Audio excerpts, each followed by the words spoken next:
A tangible and intangible impact of information and communication of the digital age.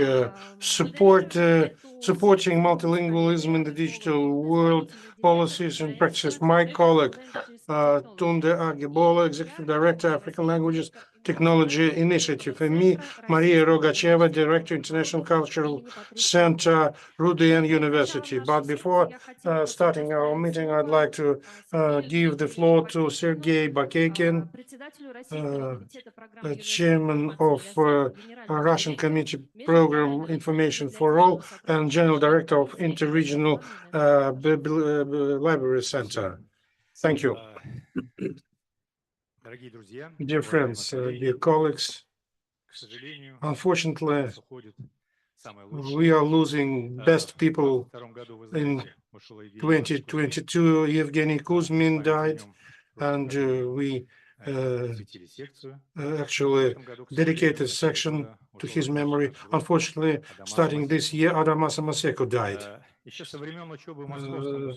When he studied in Moscow State University, he conserved love and interest vis-a-vis Russia, and he was an active participant of the Unesco program Information for All. He was a great intellectual. He was an expert of highest level, our good friend and our partner. For his long life, Adamas occupied different positions. He was Education Minister of Mali and Chair of Preparatory Committee of the Summit in Geneva in 2003, dedicated to the culture. He was in charge of humanity scientists, and he was in charge of reorganization in this area, and his vision allowed to change relations between scientists and UNESCO, and he prepared conference into 2017 at the regional level. He was also organizer of different events in Asia, Africa, and Europe. He was executive secretary of African Language Academy, and he was a partner of the international network. He was a good example of culture and heritage of African people. He was an active fighter for language multilingualism. He believed in sovereignty of African people. He was an active protector of the unity of the humanity via concept of humanism. And he was a great contributor into the prosperity of all countries in the world. We will remember him always, and please let's rise to commemorate him.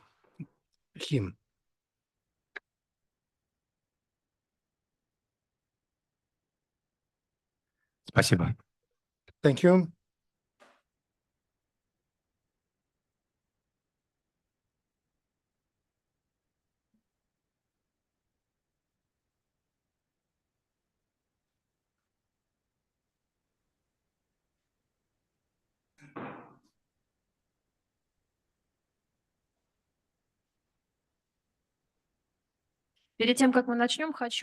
Before starting our meeting, I'd like to tell the presenters their time limit is 12 minutes. I give the floor to Tsibikov Timur, Head, Directorate of State Policy in the field of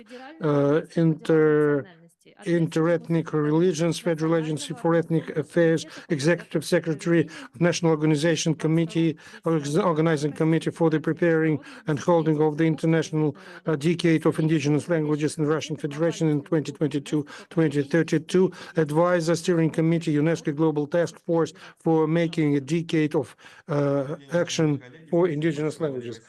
Thank you, dear colleagues. Thank you, Maria Vasilyevna. It's a pleasure to welcome all the participants of the conference, sixth conference of information communication in the digital age. It's the 15th IT Forum with the Shanghai Organization and BRICS member states representatives. I'd like to thank Antimansi's government for their pioneering or leadership role supporting IT technologies and digital development. I'd like to thank all organizers of our today's conference and to welcome all the participants of our section, which is dedicated to local languages. And I'd like to do it on behalf of Mr. Barinov. Today, facing global digital development, which actually covers all sphere of human life, it's very important that as part of IT4 and as part of the conference, you are discussing the support of multilingualism. Russia pays great attention to this topic. We are one of the leaders when it comes to celebrate the International Decade of Indigenous Languages, and we are doing our best to implement in real life initiative which large-scale IT companies or state structures have. We have a lot of public initiatives in this field as well. The aim is to offer them a common platform when it comes to support of our multilingualism. Different languages face different stages of their development. For big languages or small languages, resources they have are different, and for us it's very important to develop common approaches which could be used for all of us, for the benefit of all of us. And today our agency participates in different projects aimed at digitalizing indigenous languages. Among participants, I've seen a lot of familiar faces. That's why I'm glad that thanks to our today's discussion and our conference, we will be able to draft common approaches which will help to advance languages in our life.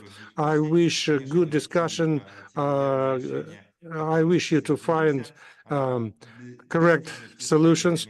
I wish you to solve all the tasks in front of you, and I'll be glad to see participants of international conference, which will take place July 1st, 2nd in St. Petersburg, as part of the International Decade of Languages under the auspices of our federal agency. Thank you. Thank you very much, Timur. Our first speaker will be Gilvan Mueller de Oliveira. Gilvan is Professor, Federal University of Santa Catarina, Head UNESCO Chair, Language Policies for Multilingualism in Brazil. I'll be speaking on increasing visibility of multilingualism issues in the digital world. You have 12 minutes, Gilvan. You after 10 minutes.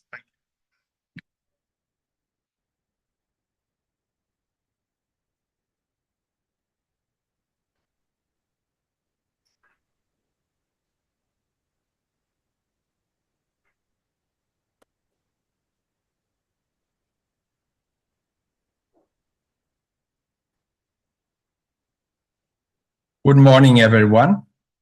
My greetings to the participant of the conferences. My thanks for the organizer for the invitation. It's a pleasure to be here with you in so important topics. I would like to stress some characteristic of the concept of multilingualism to begin with, considering that our table here is associated with supporting multilingualism in the digital world, policies and practices. First of all, it's important to stress that linguistic diversity and multilingualism are two different concepts. Linguistic diversity is more connected to the variety of languages in a region of the world, considering the number of languages and variations, worried with preservation and appreciation of languages. And normally programs for revitalizing endangered languages are connected with this view. The view of multilingualism, on the other side, is a very different one.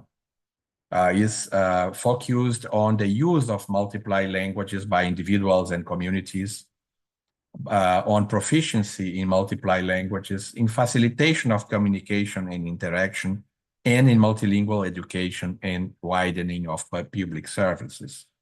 Multilingualism includes the point of view of linguistic diversity, but treats language more as a resource, whereas linguistic diversity sees language as a right.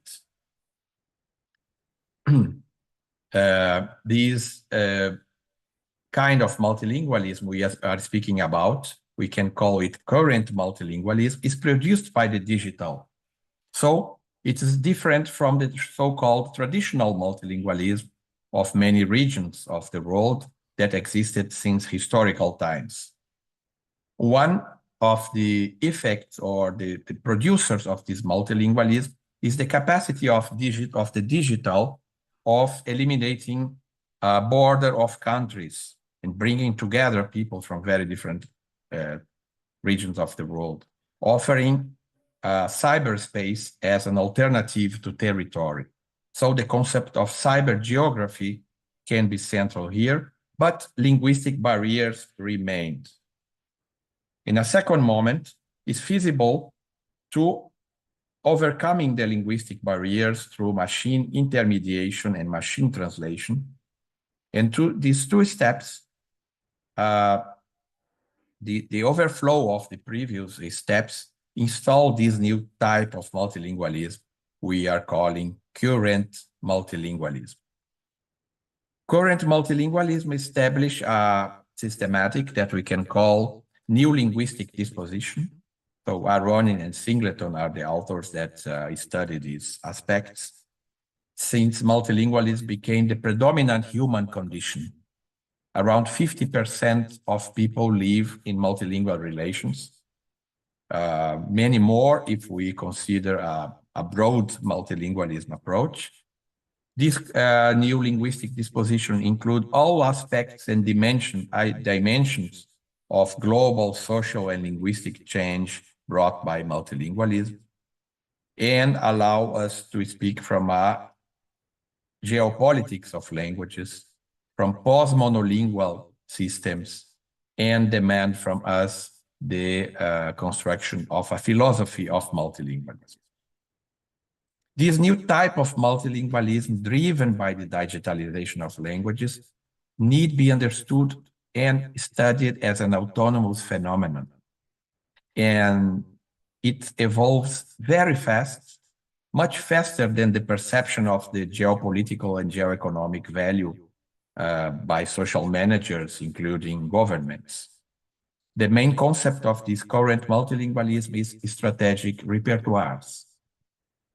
Strategic repertoires are the employment of various languages, each communicating with a specific audience that will be creating expanded linguistic communication and markets. Each set of languages within a geopolitical and geostrategic strategy can be considered a repertoire for a government, country, or organization. This concept involves the deliberate selection and use of multiple languages to achieve specific objectives. And the entities can effectively navigate and influence the complex global landscape through these repertoires of languages.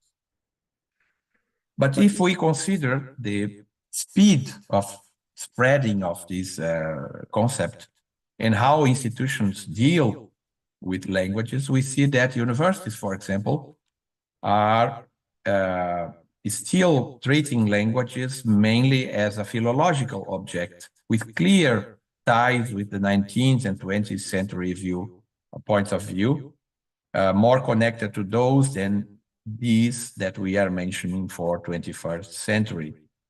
The range of foreign languages taught in the institutions is very limited, normally a set of European traditional languages, and the methods used for language teaching do not take advantage of technological advancements normally.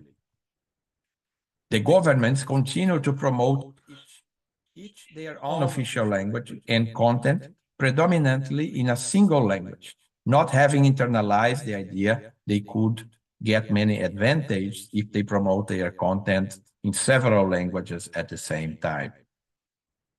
If we take the example of BRICS countries that have 4 official languages, Portuguese, Russian, English, Chinese, more now with BRICS Plus, including Arabic, Farsi, Amharic, the speakers of these languages could be 3.3 billion people, but in fact they are less.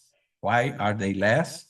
Because many speakers of Portuguese speak English, many speakers of Russian speak English, many speakers of English speak Chinese. So we are counting speakers, and speakers can speak more than one language. So one effect of multilingualism is that counting speakers is not the sum of speakers of each language, but their capacity of interacting in the diverse languages.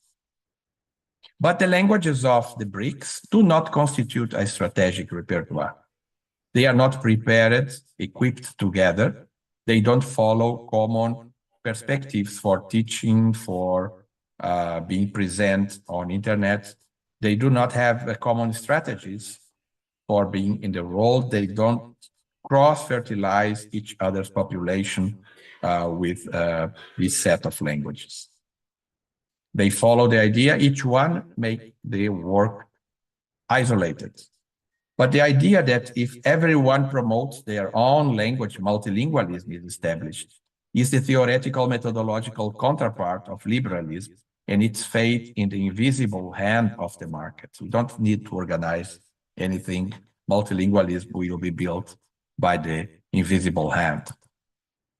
Without a coordinated effort to build operational repertoires for current multilingualism and equip and promote languages jointly, we remain kneeling at the altar of English and in a subordinate bilingual official language English, official language English, official language English. Of course, this metaphor of kneeling is more for Catholics than for members of other religions. But the big techs have a strategy for multilingualism. They use strategic repertoires that are connected to their profits. So it's a strategic repertoire, it's a set of languages that contribute to profit and the capacity of translation between them so that the products can be divulgated, can be consumed in the several languages at the same time. We have some examples of states that have built strategic repertoires. One of them is the European Union with its 24 official languages. Other one is India with its 22 scheduled languages. These languages are treated as a set, and this set is used for technological equipping, for teaching, and for external promotion. Also, in the case of Indian languages, external promotion is still relatively incipient comparing to the European languages. But if the process of digitalization is being discussed in all professional conclaves today, why the visibility of languages and multilingualism is so low? We have no time to discuss the specific impediments in this moment, but we can see in some documents how this visibility is low. For example, if we take the 2005 Convention on Diversity of Cultural Expressions, a very important document, and cultural expressions are in the center of promotion of multilingualism, of course. I have been working in the reflection group of the diversity of cultural expressions for internet. It should be actualization of the 2005 Convention, taking in consideration all changes that we have with internet and the digital world. I don't need to stress the importance of this convention that recognize the cultural diversity as a common heritage of humanity, that promotes creativity and innovation, strengthens national cultural policies, foster international cooperation, consider inclusion and gender equality, sustainable development, and cultural resilience in times of great crisis. Very many documents related to this convention were produced since then, so we have a corpus of documents where we can observe the place of linguistic diversity and multilingualism. However, this convention does not contain any commitments specifically dedicated to the linguistic diversity of cultural content, let alone multilingualism. So it does not consider that cultural expressions, the work of artists, would gain if we had specific strategies for translating and for accessing a wider public for these expressions. Only Article 6 established the right of using language quotas, particularly in radio and cinema, as an example of a measure covered to defend, used to defend specific cultural productions. In the guiding principle, we have Article 2.1, but only stressing a very open and known point connected to liberty of expression that try to guarantee the use of language of our choice for participating in the cultural life without taking in consideration concrete language policies or concrete established language inequalities that does not allow that everyone choose the language for the cultural participation. This reflection group that met in Quebec in Canada 2 weeks ago for the first meeting is working with 4 different concepts: linguistic diversity, and we hope to include a strong view on this topic in the document. Discoverability, that I refer immediately. Transparency, it means the capacity of offering to the artists and artist communities a very clear view of what they are earning, of what rights they keep when they handle with editor houses or cinema makers or televisions and so on. And artificial intelligence, of course, that we know is being discussed in all possible forums. Discoverability is a concept connected to easy with rich information, web pages, and other digital resources can be found by users and search engines.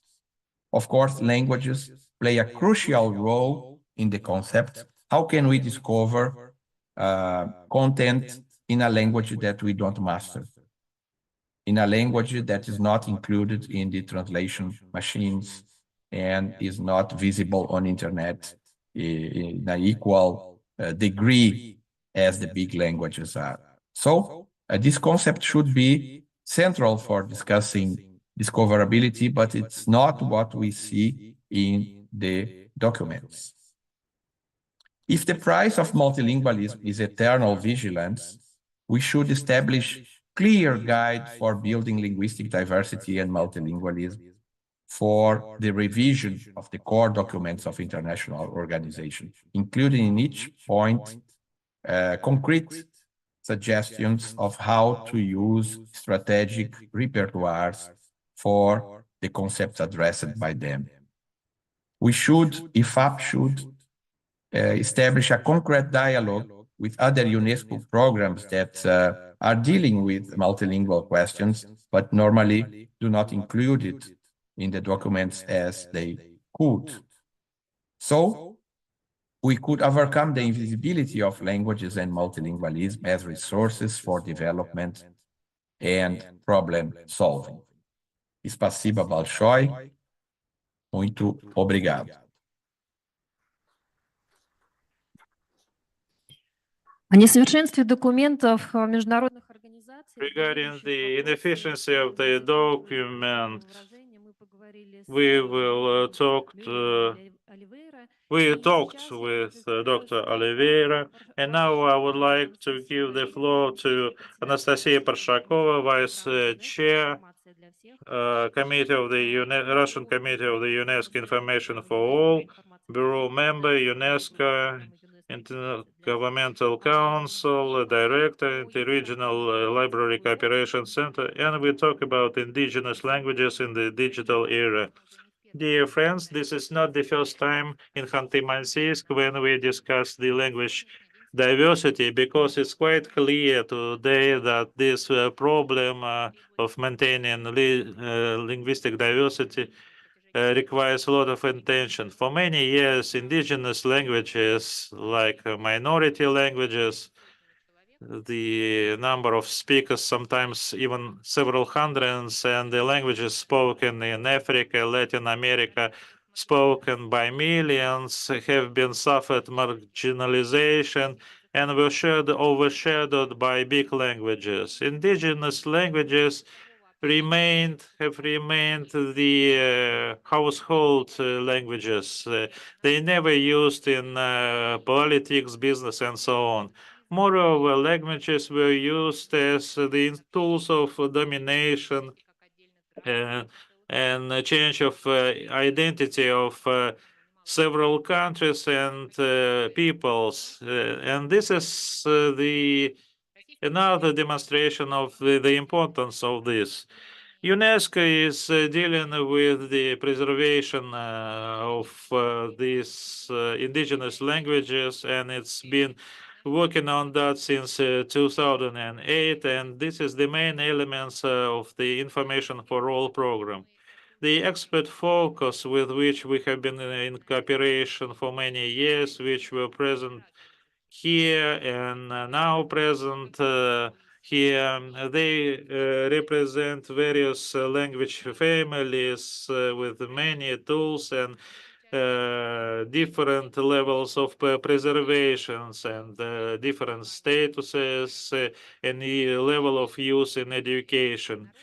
The peoples speaking these languages, they are also different in terms of economic development, possibilities for the speakers of these languages to preserve and maintain their languages.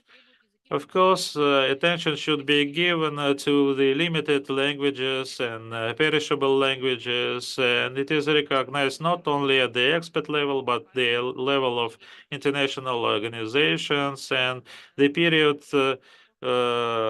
is now we are living is the decade for the preservation of indigenous languages, which is celebrated in many countries.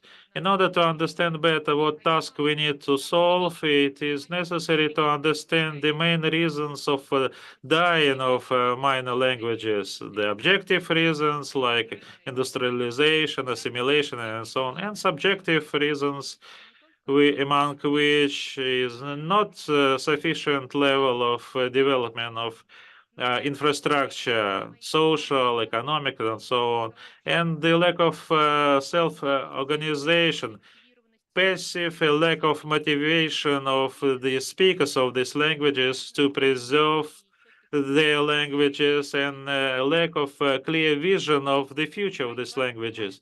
It is extremely important that in digital era, many languages, due to many constraints, lagging behind the quick development of AI technologies. They were regarded as saving technologies which would open the cyberspace for many languages which before were limited in terms of resources. But soon we realized that the quick developing technologies not only open new opportunities, but they also generate huge risks for minor languages.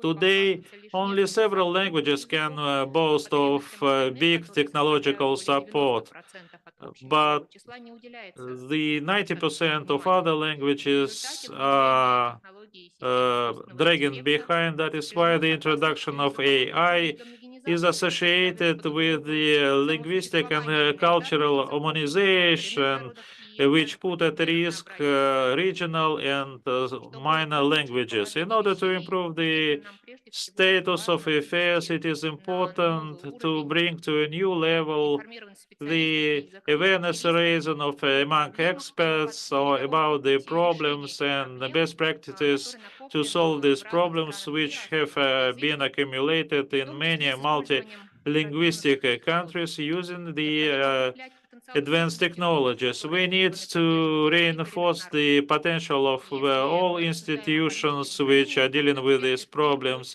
and experts should talk about in the first place, education, schools and universities. Of course, in order to preserve languages, you need to learn them. The representative of indigenous peoples should not only have a possibility to learn their languages, they should be given possibility to communicate in their languages, to read, write in their languages. So it means that we need to support local regional media in these languages, support writers, poets, and so on and so forth. We need to develop the scientific area which would focus on multifaceted support of the indigenous languages, creation of bodies of languages, dictionaries in digital form, which would allow to equip languages with modern technologies like machine translation, spell checking, and so on. All these tools require specific bases on which you can build this infrastructure. So we need to promote the cultural heritage, cultural memory, creating multimedia resources which will disseminate these local traditions. We need to support their folklore, customs, ethnic theaters and other organizations. And repeatedly we said that in order to preserve languages with all the activities of authorities, we need to invite the representatives of these peoples. So the language policy should be based on the dialogue with the speakers of these languages. They should be active participants in decision-making and elaboration of strategy to this end. And that would require systematic and constant motivation of these speakers. Deal with the leaders of these communities and organize support measures for them. And it is important to create information resources to create digital profiles of these languages and to provide updated information on those possibilities which we see in these languages in digital world and which they lack. Of course, that would expand the possibilities in the search of ways of integration of these small peoples and creation of needed linguistic tools. If we talk about AI, taking into account that the bigger part of generation tools are intended for English, it is necessary to understand how they are applicable to other languages.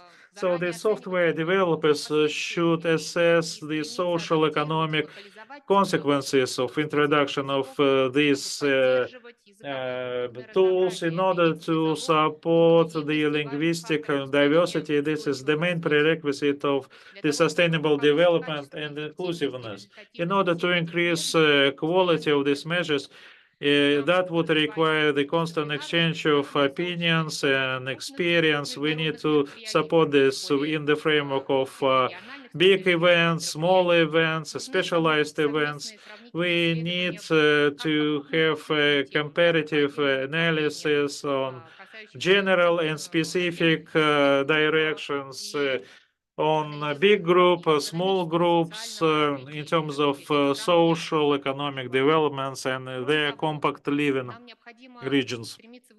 We need to develop some recommendations to implement national policies to support indigenous languages on the basis of activities and actions taken by specific countries. We need to assess the policy conducted by these countries, and that would require the elaboration of assessment tools.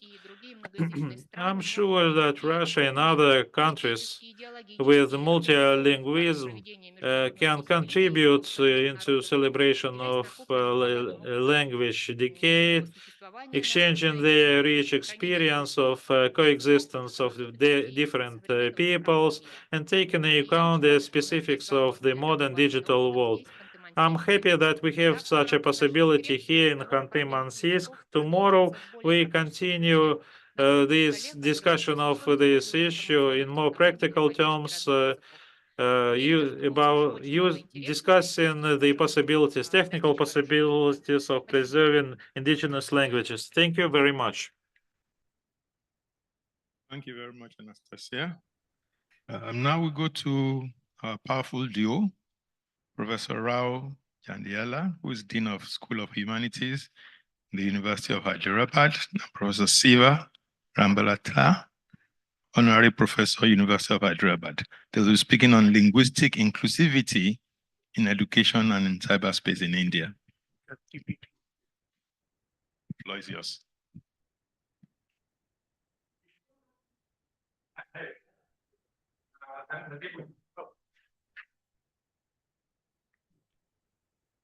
Twelve minutes.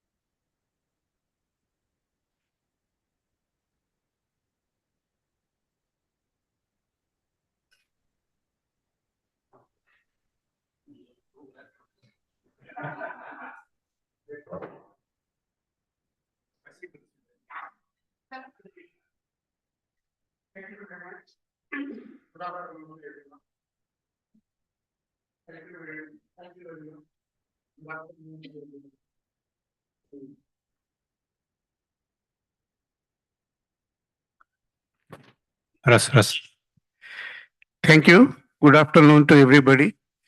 This paper was developed by me and my senior colleague, Professor Shiv Prasad. First of all, I would like to thank the organizers for giving me this opportunity. So the topic that I am going to deal with is linguistic diversity in education and cyberspace in India. This is almost a continuation to what Professor Jilwan just now mentioned, that linguistic diversity and multiculturalism are very important factors for sustainability of the languages. But linguistic diversity and multiculturalism can be sustained and protected only by having linguistic inclusivity. And especially that linguistic inclusivity is required initially in the education and also now in modern times by using emerging technologies in cyberspace. Yeah. We know that sustainability is very important for inclusivity. And sustainability and inclusivity can be effectively achieved only when we have equality. So sustainability and inclusivity of the languages in different forms can help us to have equitable treatment of languages in the society. So linguistic inclusive, the first and foremost step for that is linguistic inclusivity can be achieved in education only when we promote education in mother tongues. This is being propagated by the UNESCO in all its documents and in all its conferences. So linguistic inclusivity in cyberspace enables to protect and sustain linguistic diversity. Here it is very important that this digitization of underpreserved languages is very, very important to sustain linguistic inclusivity and to promote linguistic inclusivity. We know that nations with rich linguistic diversity and multilingualism now, because we are differentiating linguistic diversity and multilingualism. So I am using both the terms. So linguistic diversity and multilingualism are being protected by many nations using languages in the education and making languages presence in the digital space. So AI and education in regional languages.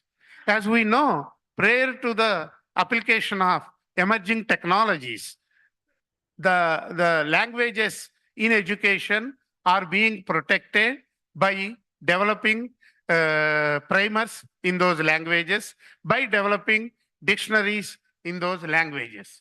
However, there were many efforts by the government of India to develop primers for many languages, including underpreserved languages, including minority languages. Though the adaptation of these premiers is not actually uniform, because some local governments, some are not uniformly adopting these primers. But for example, the government of Orissa, one of the states of India, they are actively doing it. And some states are not, just they have developed the premiers and put aside. So we need a uniform policy for this. And this actually recently Government of India has come up with National Education Policy 2020, in which there was a lot of emphasis on promoting education in regional languages. So that's why it has developed a tool, AI-based tool called Bhashini. Bhasha means in Sanskrit language. So AI tool, which is also known as National Language Translation Mission, NLTM, which is an AI-based translation tool. What are the key features of Bhashini? It has multilingual capability aimed at accommodating variety of language preferences. So you have many languages on the Bhashini. So you can translate from one language to another language automatically. The second key feature is contextual understanding, which means the ability to understand subtleties of context in Indian languages, taking into account grammatical structures, idiomatic phrases, and linguistic nuances, which are unique to each language. We know in India there are major groups of languages. Though being a geographical area, India being a geographical and linguistic area, these languages share common grammatical features. However, each language, though they share common grammatical and linguistic features, these languages have each unique features which are specific to all languages on the Indian subcontinent. So these specific features are also accommodated in the Bhashini. Then fine-tuned for Indian languages means just what I was mentioning, that Indian languages have variety of scripts and also variety of phonetic variances, syntactic structures. So all these, the specific features along with the common features of Indian languages are being accommodated, reflected in the Bhashini. So finally, domain adaptability due to versatility of across several domains.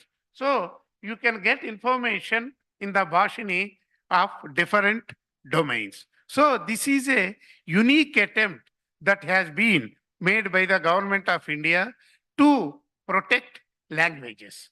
So while inclusion of regional languages in the Bhashini is commendable, laudable.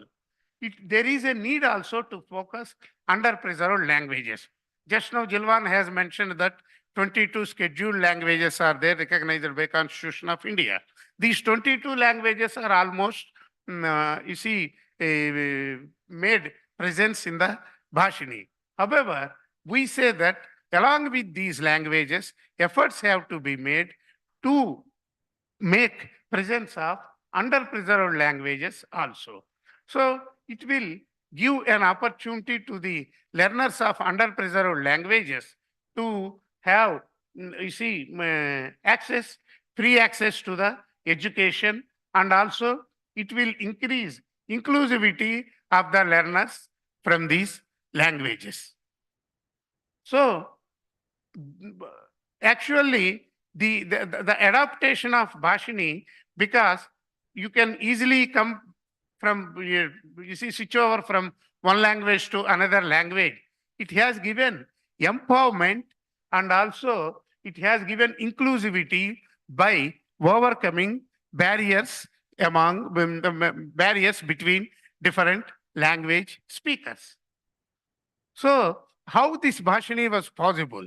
This Bhashini was possible because there were already before Bhashini, there were efforts to develop machine translation systems from one Indian language to another Indian language, and also from English to Indian languages and vice versa, speech analysis systems, speech synthesis systems, optical character recognition systems. All these many technological developments, application of technology was made to the Indian languages. So Bhashini has brought all these efforts under one umbrella so that these Indian languages can be effectively promoted using digital technologies. So it is also noteworthy to mention that now the chat GPT. 2 minutes to go. Huh? 2 minutes to go.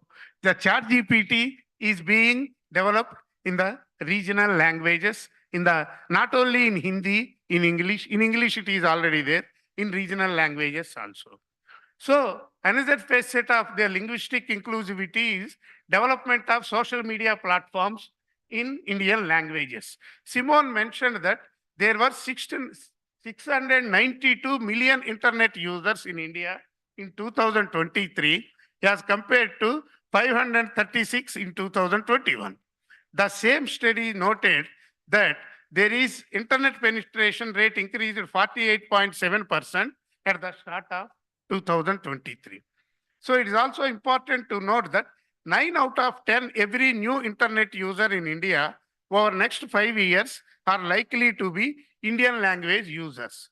So now 18% of the Indian language users are annually growing to use Indian languages, using internet in Indian languages as against 3%. So there is a drastic decrease in the use of English and the social media platforms in Indian languages. And also, the final one, I would like to draw your attention that there will be 53 billion market for vernacular content in India in 2021. So I'm skipping because, this is all good, this is good, but there should be a focus on the underpreserved languages. There are problems. I need another 1 minute.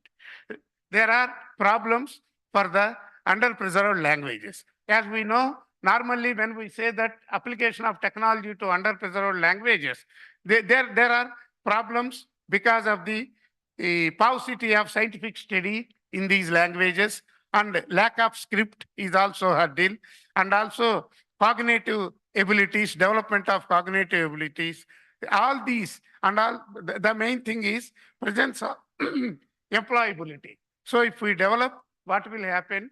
Where is the employability for the underpreserved language learner? So in conclusion, I would like to mention that the promotion of regional languages and education in regional languages using technology is laudable, and it will actually increase the empowerment and also it will help to have more linguistic inclusivity. However, there is a need to focus on underpreserved languages also. Thank you.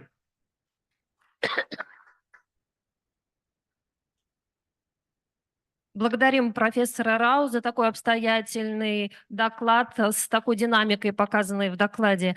И я представляю следующего спикера, Степанова Сергея Леонидовича, начальника отдела Департамента международного сотрудничества. Mr. Stepanov Sergei, he works in the Foreign Ministry of Russian Federation, head of division, Department of Multilateral Human Rights Cooperation, implementing the goals of the International Decade of Indigenous Languages, the role of Russia.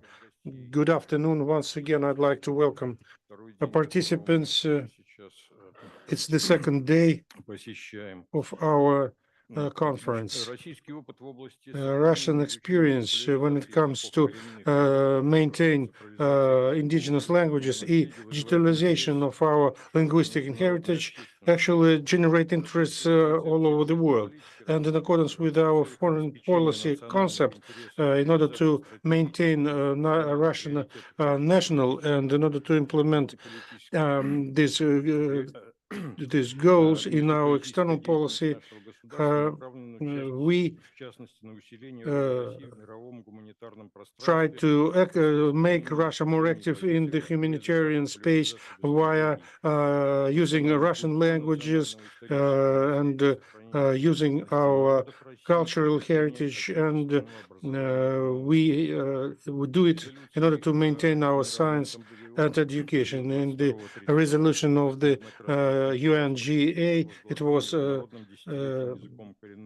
the International Decade of Indigenous Languages has been proclaimed, and at the first stage implementing aims of this decade, Russia achieved certain positive results. Russia became one of the first states members of UN which created National Organizing Committee for the decade.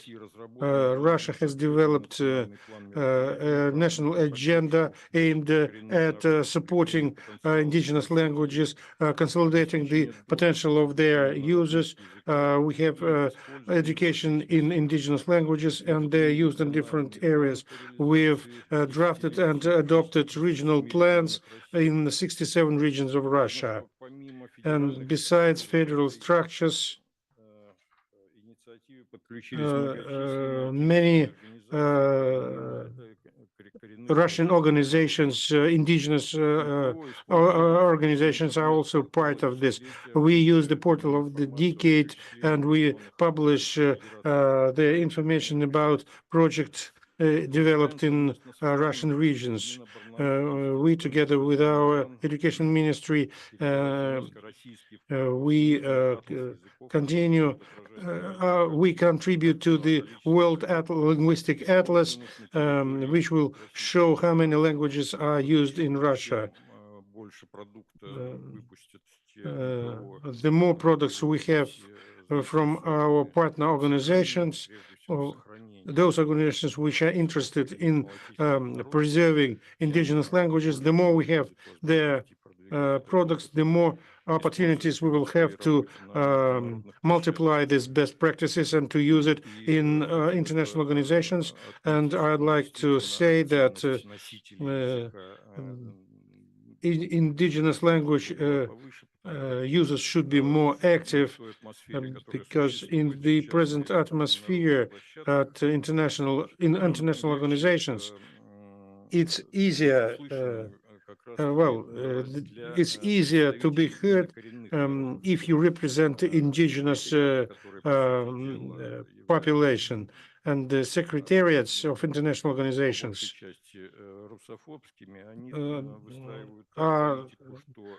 they follow policy, anti-Russian policy, and official figures or qualified experts which could explain positions related to this, they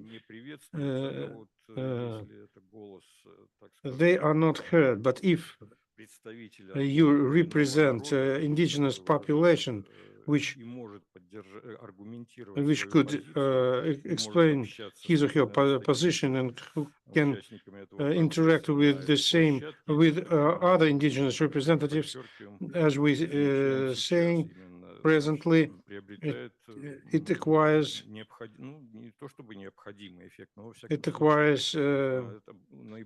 important role, and it's much more efficient comparing to old approaches. So we would like to continue involvement of our public organizations which represent indigenous population at UN forums and at the expert structures dealing with rights of indigenous people.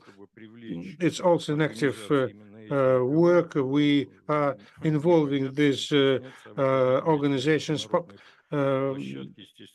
They call upon them to act more decisively, and we help them in this. We are now trying to get status in ECOSOC, and I'm talking about organizations which represent indigenous people. This will help them to get better representation, and it will allow us to invite our participants to this forum. The more the merrier, because we see the tendency that it's not a secret, but there is a certain group of people which left Russia, and they are now professionally trying to represent different indigenous groups, and they are used quite actively. Those people which are conducting information war against us, and they used organizational element procedures.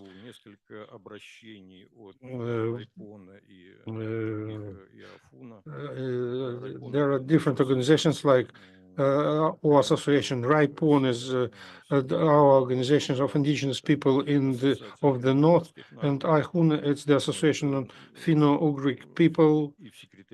And in UNESCO and ECOSOC, we are calling upon these organizations not to use such kind of people, because they're no longer living in their own regions. People do understand that in our development,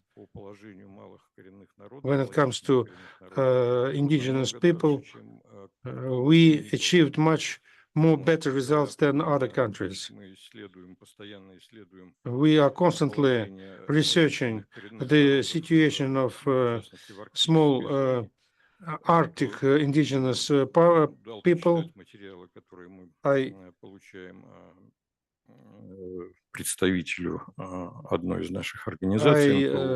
informed one of our indigenous people population organization to read a material of international organizations, and they were surprised.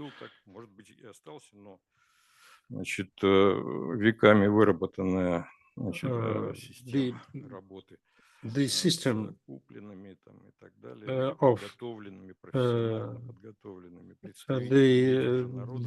of working with representatives of people who claim to represent indigenous people. Well, the international organizations are doing this professionally. The future of culture and the language of small indigenous languages cannot be achieved without the digitalization, and our government pays a lot of attention to the presence of such languages in cyberspace. Russia is one of the most active participants of this process, as our fora demonstrates. I'm talking about national and international levels. All languages in Russia have the same opportunities for their sustainable digital development. And the development of indigenous languages are in the center of interest of business and civil society. I'm talking about projects dealing with developing multilingual tools like Yandex is developing Yandex Neural Network, Yandex GPT. We talked about that a lot. And the machine translation, we have in the area of machine translation, we have Yandex Translator, recognition methodology we have in Sberbank GigaChat, which could generate text in the dozens of languages used in Russia, and virtual assistant with the AI Salute, the project of company Paratype, which is more realistic from our point of view. Then we create a system of computer keyboards. It used to be a problem how to reflect different languages, several languages on computer keyboard. And it was done using Cyrillics for 150 languages used in Russia. We have YouTube courses and applications which allow to study languages, small local indigenous languages. We have different systems of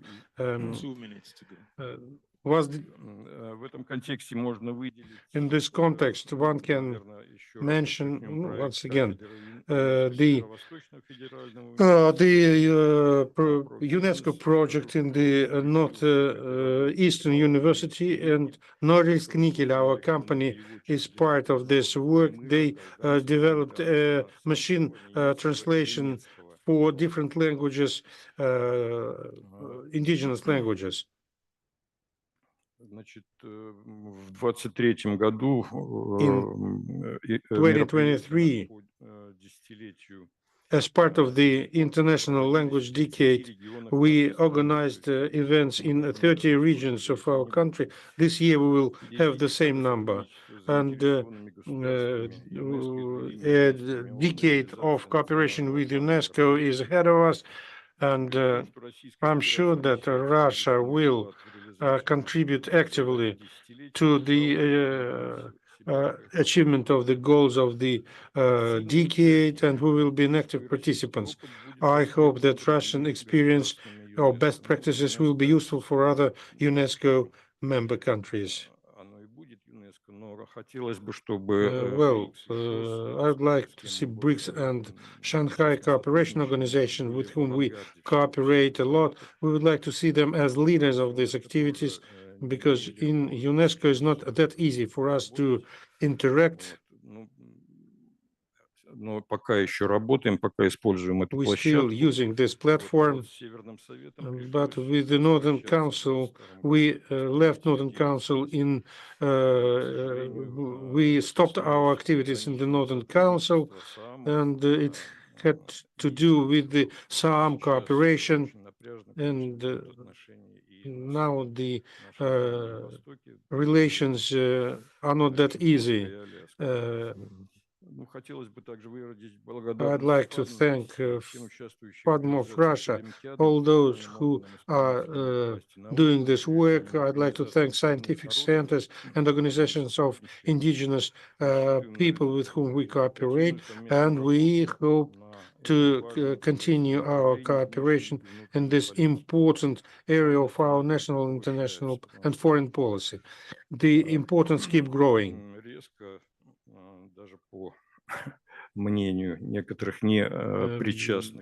Because according to the opinion of those who work with Arctic indigenous population, there is a lot of interest of Western countries when it comes to the problems of our indigenous population. We will keep improving our work here. Thank Не you. уходите, пожалуйста, Thank you. Леонидович. Сергей Благодарю вас за Леонидович, доклад. please Задать stay вопрос. there. Анастасия We в have a своем question. докладе отмечала, Anastasia, in что her лидеров языковых report, сообществ mentioned that leaders of linguistic communities should be involved in these activities. Do you have understanding how to do this? She is right. There is a need to motivate them. But as always, first comes money. When you are planning, so we had our delegation in New York, and we tried to find sponsors for non-commercial organizations which do not have money for this kind of trip. So we occupied apartments of our permanent mission in New York in order to save in hotels, and representatives of our indigenous population, they don't usually speak English, and the only teenager which actually were part of this delegation, she graduated from St. Pete's University. Her English is fluent, but she got no visa. And the problem with visas, we have a lot. Soon an expert mechanism will start working in Geneva, but Geneva also does not issue visas easily for us. So we could motivate a person, we could, and the person say, hope that he or she will go to New York or to UN. It's a huge event for such a person, and suddenly visa is refused without any explanation. For a bureaucrat, it's a regular thing, but for an ordinary person, it's a tragedy. What kind of motivation we can talk about? We shall involve them here for them to get experience participating in events like this, involve them in national forums. Here you don't need to speak English, and you will be familiar with a lot of interesting ideas, and it could generate interest.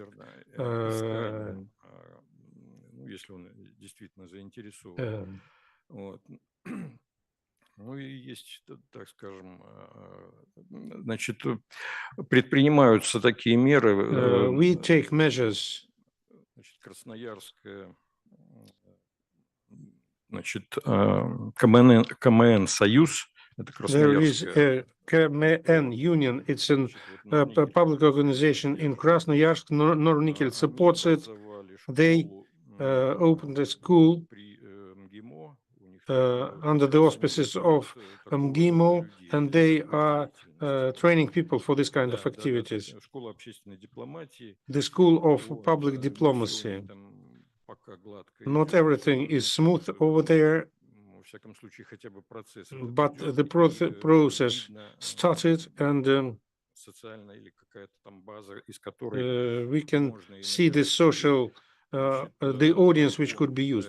RIPON is trying to organize the same on the basis of Frank Hicks. And we hope that it will generate results, and we will have people who do realize the need to maintain and protect this or that language. We do understand that those who use this language alone are not able to do this. And for example, in Dagestan, they found the tomb, but without any inscription. There is no, not a word written there. And if you let a language die, you will let a nation die. Even if you have 100 users, digitalized language, and thus you will protect culture. Like we avoid a situation like what happened with language they used in Egypt. In Cheops pyramid, he started to read in a local language what was written there. And he said that it took a lot of years to decipher this kind of inscription. So the most important element, not to let these languages die.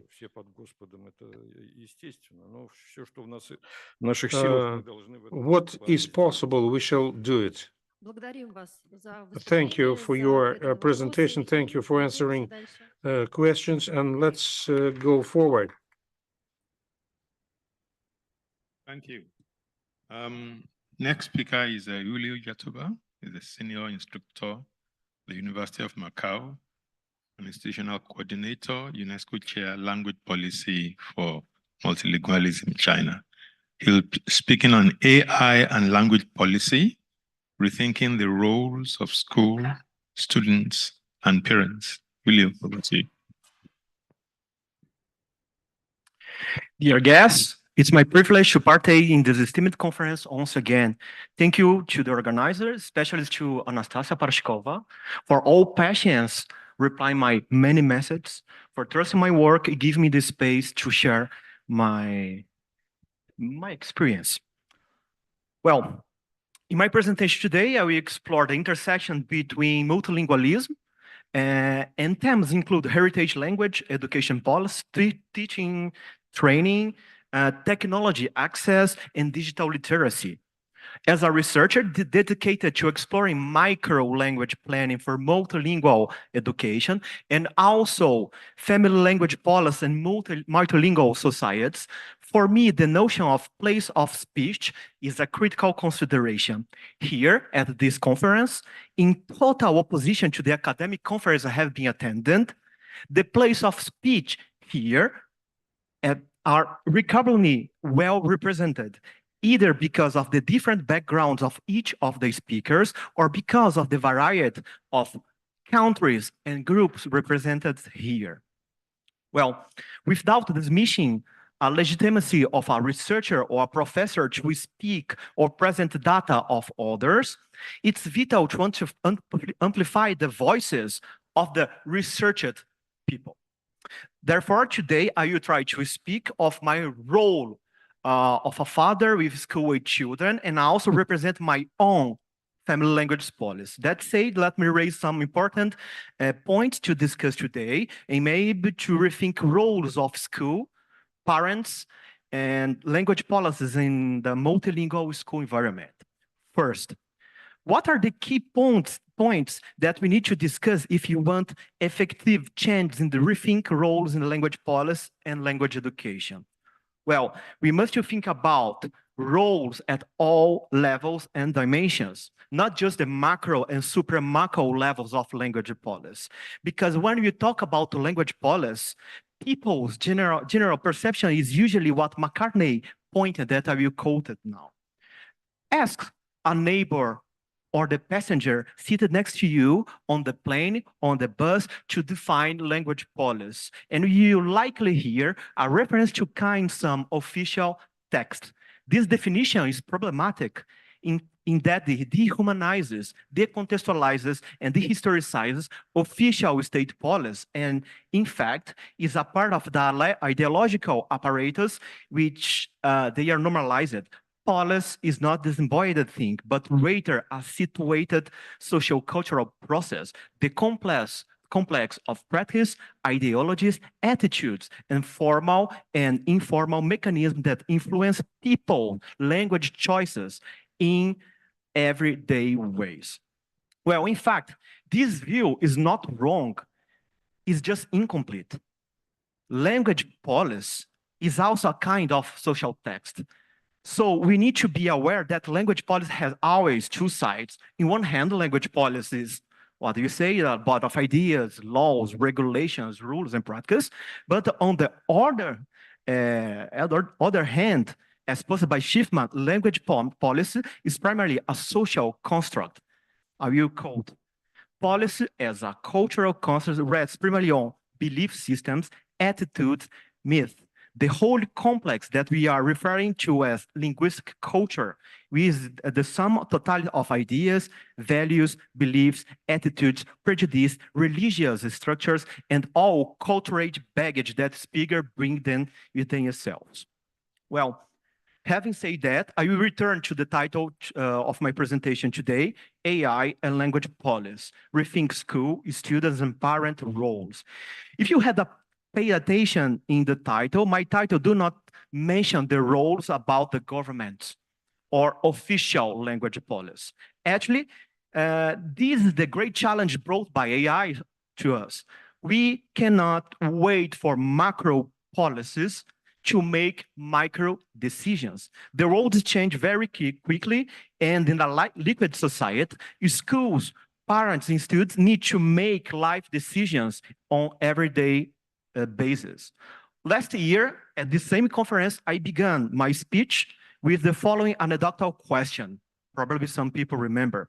Imagine that someone was frozen in the early 20th century and back to life today. Where in society would that person feel most comfortable? The answer is school, because almost nothing has changed in the school. Chairs, desk lineup, teacher on the pedestal, lot of children in a room. Whoa, Julio, what about the digital revolution?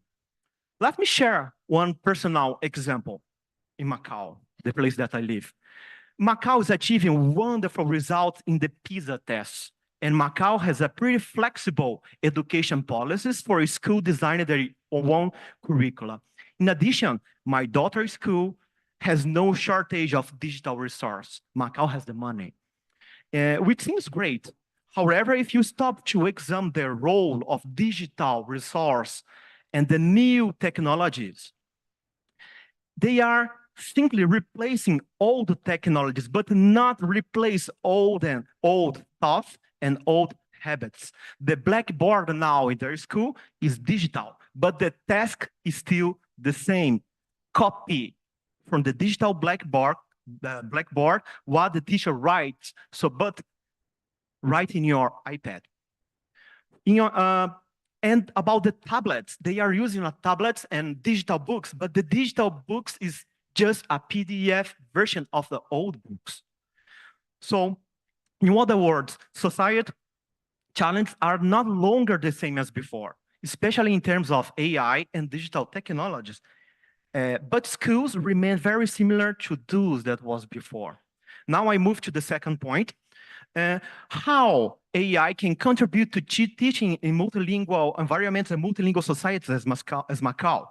As I observed from my own data, in the Macau teaching environment, students in bilingual or multilingual school commonly use AI for translation tasks, and they use also the ChatGPT.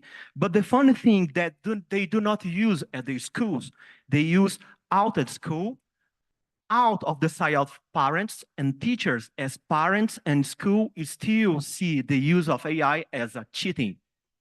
This can create a monster. School and parents, you should be allies. And increasingly, these are distance themselves, parents, students, and school. Of course, I'm generalizing.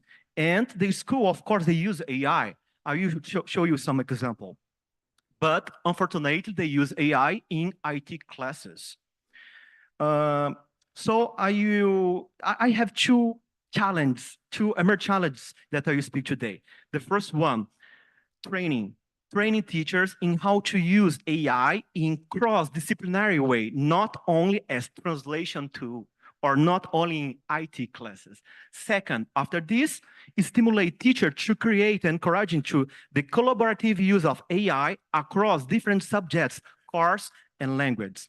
Bring this to a more practical way. I found at least curious that with many apps to learn language, the school do not use anyone. The examples of AI application I have seen in the school have pretty much been limited to the use for translation task, or that's good, to facilitate communication between parents and school administration, as the school only issues official notice in traditional Chinese and Portuguese, the two official languages of Macau.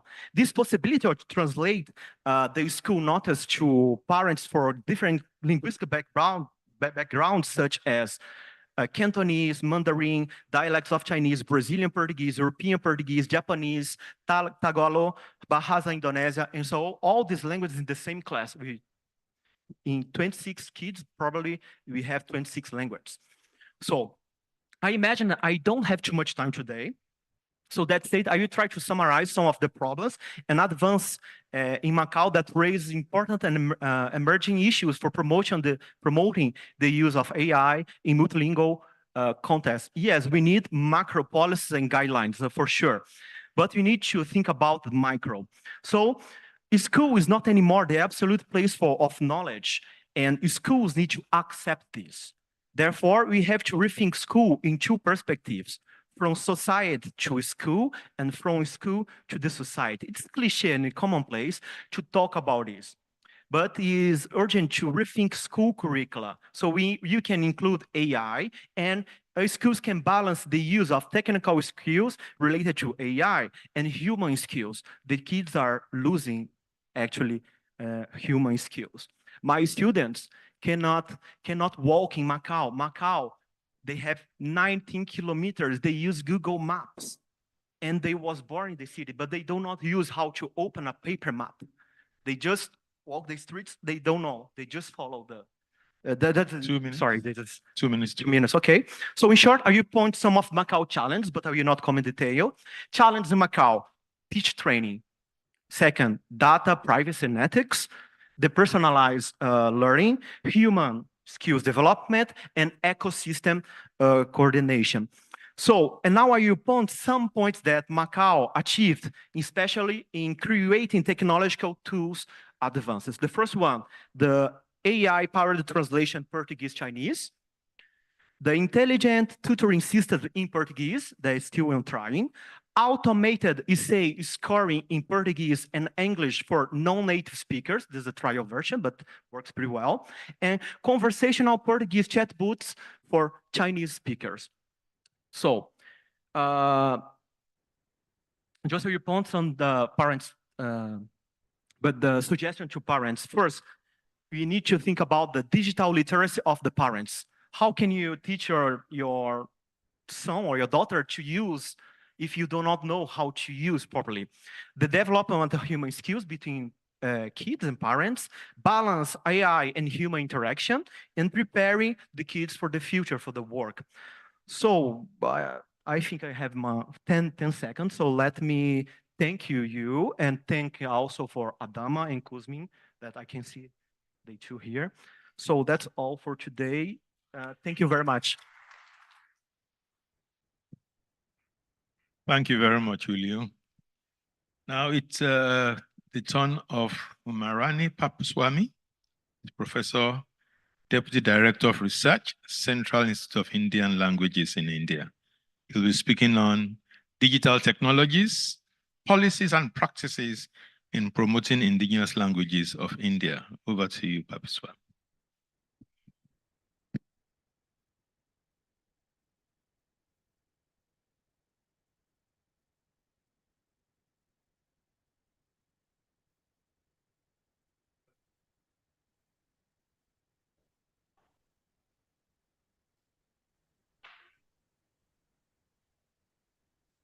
Uma, if you hear us, please unmute your microphone. We can't hear you.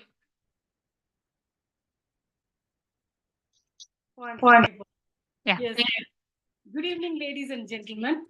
It is indeed a great pleasure to be part of this prestigious conference. I thank all the organizers for inviting me here, especially Anastasia. As most of you know, India's rich linguistic diversity is characterized by numerous indigenous languages, many of which are at the risk of extinction. In the evolving digital landscape, leveraging technology becomes indispensable for the growth and preservation of these languages, especially in a multilingual nation like India. In today's talk, I will touch upon the role of digital technologies, policies, and practices in promoting indigenous languages, with a focus on creating digital resources, utilizing artificial intelligence to the fullest extent, fostering multilingualism, and enhancing visibility for these small languages in cyberspace. Specifically, I would like to talk about an innovative approach to develop digital resources, especially real-time digital spoken corpora for indigenous languages through specialized applications and social media platforms driven by artificial intelligence and information technology. I will also address some of the challenges involved and try to propose effective solutions. I would also advocate for policy and community engagement. Recent advancements in technology sees increased interest in developing digital technologies from word processors to ASRs and keyword spotting systems for low-resource languages. Despite technological advancements, the visibility of low-resource indigenous languages in cyberspace seems to be a challenge. According to the United Nations estimates, 476 million indigenous people in 90 countries are excluded from digital futures. Data visualization is, of course, a key component of digital humanities. Technological empowerment plays a crucial role, which will lead to language empowerment, thereby promote low-resource languages.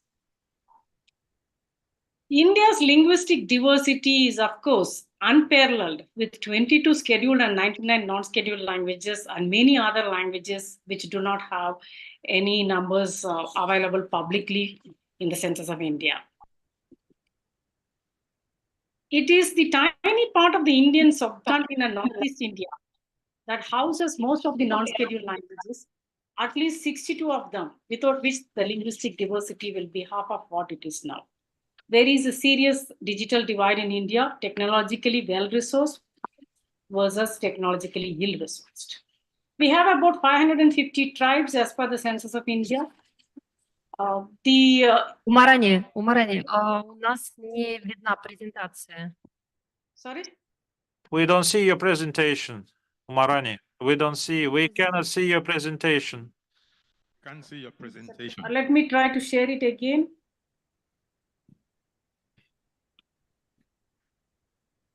Can you see it now? No. No. Not yet. We see your screen, but it's not displayed as PowerPoint. I don't see the problem. One moment.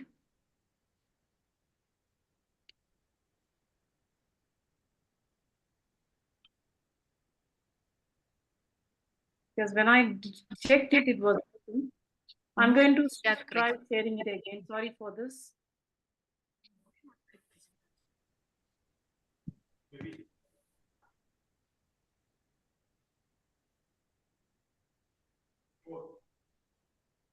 We can see it now. You cannot still see it?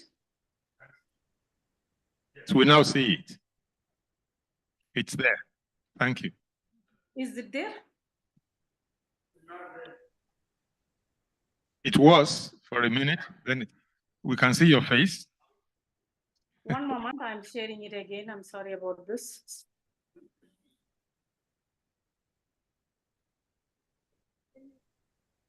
I think you can see them now, right? We see your face, but not your presentation. but it flashed for a minute. Yes, it was on earlier on. What is the problem? Technology. It never happened to me before.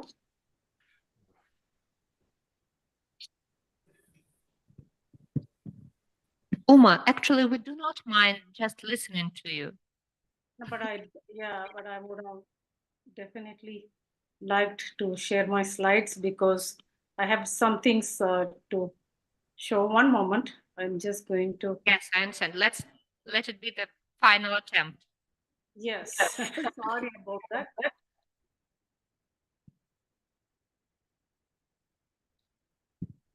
I'm trying to do another way. Yes. Yes. Try to scroll the slides, please.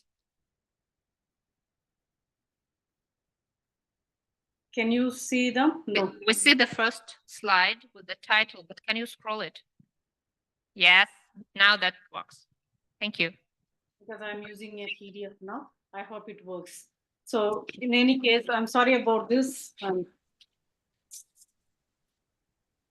All right. So I was just talking about my goals, and then I wanted to focus on India's indigenous languages.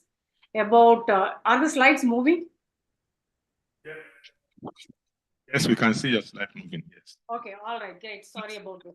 Okay. So now just continuing my talk.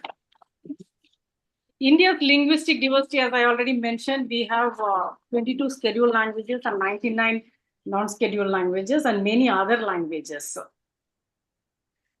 I'm going to focus my talk with some examples from Northeast India, mainly because that is the tiny part of our country which houses most of the non-scheduled languages, without which the linguistic diversity of India would be half of what it is now. We have three distinct zones when it comes to tribal languages: Northeast India, Central and East India, and Southern India. Although all these groups are unique in many ways, they have something in common. They all speak a variety of languages which are under-resourced, less explored, and under-described, and many of them are unwritten too. There is zero visibility for most of these languages in cyberspace. In my talk, I will be using the term indigenous and tribal interchangeably. Tribal is the term used by Government of India for administrative purposes, while I would like to use indigenous when I want to talk about academic work. As we all know, there is a serious threat to many of the indigenous languages, not only in India, everywhere. Though many languages are unwritten in Northeast India and other parts of the country, we also have many languages which have rich oral traditions. They are also at risk than the associated spoken language, mainly because if we do not record them and preserve them earlier, there are chances of losing them very fast. Information and communication technology has enabled the development of social networks. It has encouraged and enhanced interaction between people from virtually all countries and cultures. Though we have cross-lingual communication problem, most of the times we use a common language, a lingua franca, to continue the work with different languages. Language technology solutions provide a unique bridge between different languages. These are mainly for major languages. However, there are lack of language technologies and speech processing tools for indigenous languages. We need at least 100 hours of recordings for building automatic speech recognizers for low-resourced languages. But of course, that is the first step. Let us not forget that for well-resourced languages, people use 1,000 hours or more recorded speech and billions of words in text. How can we go about building speech corpora and corpus-based tools? It's important to record data as much as possible from one speaker, at least 10 hours. And many speakers who speak the same variety say at least 100 hours. We recording at least 50% of the same data with the help of few native speakers for better signal quality is important. Linguistic issues might crop up, but it is important to try to use many digital tools, if possible, to do semi-automatic transcription with the help of machines. The creation of corpora-based tools requires collaboration between linguists and technology experts, mainly to build morphological analysis, parts of speech taggers, and so on and so forth. So equally important to build parallel spoken corpora in cognate low-resource languages. Let us take a look at the speech data sets available based on the report by GIS published in New Delhi 2020. The data, what you see here on the screen, is of top 10 languages in the first figure. These are from the scheduled languages of the country. Interestingly, we find Manipuri and Bodo. These are two languages from Northeast India that are scheduled languages, which have more number of hours of speech data than some of the major Indian languages. But it is indeed very alarming to see that there is no place for under-resourced or low-resource languages, though many institutions and government agencies, including Central Institute of Indian Languages, are involved in this task. What is the alternative? What are we going to do in such a scenario with lots of languages available in India which are not finding any place in the cyberspace? I propose an innovative approach by utilizing artificial intelligence to create real-time digital spoken corpora. There are, of course, specialized applications. One can utilize them, build special apps that are tailored to capture and process language data in real time. It is important for us to ensure the ease of use for native speakers to contribute as much as possible for their spoken language. Social media platforms like Facebook, Instagram, and WhatsApp can be leveraged for crowdsourced language data collection. Encouraging communities for sharing voice notes and spoken content.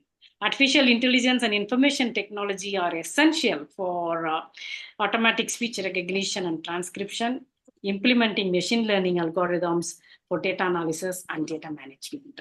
Data management is very, very important, but of course, the first step is to digitally empower the indigenous communities or the tribes of India. It is important to train tribes of India to use technology and advise tech-savvy members of the community to create authentic materials in their mother tongue for intergenerational knowledge transmission.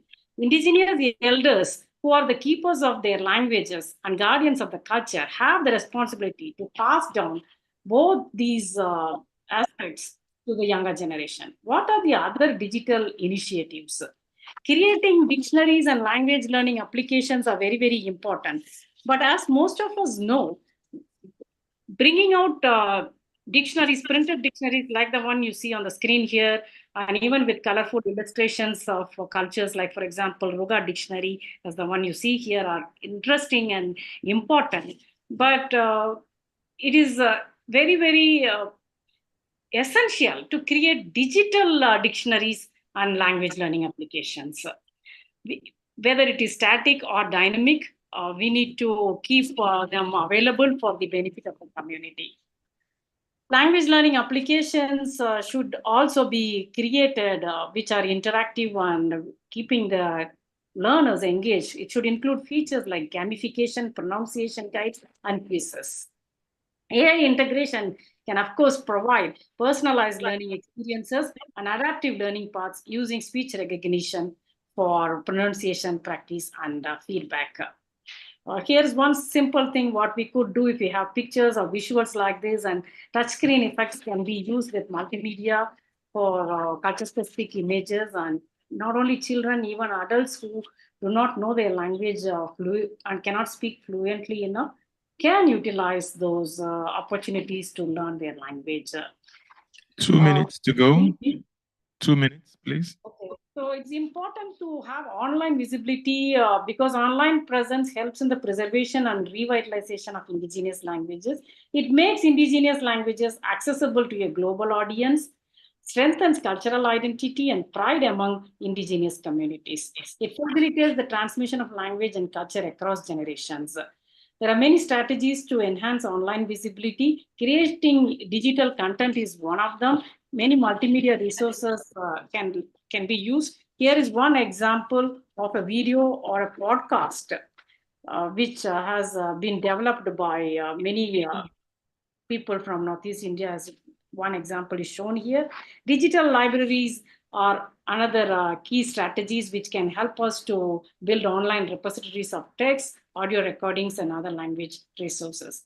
With approximately 90% of Indians aged between 16 to 64 owning smartphones, digital engagement is possible, and we should utilize and cash upon it. Dedicated websites and blogs and social media presence is very, very important. Here, I would like to just show a screenshot of Garo tribe from Meghalaya who showcase their indigenous games at Kizama. This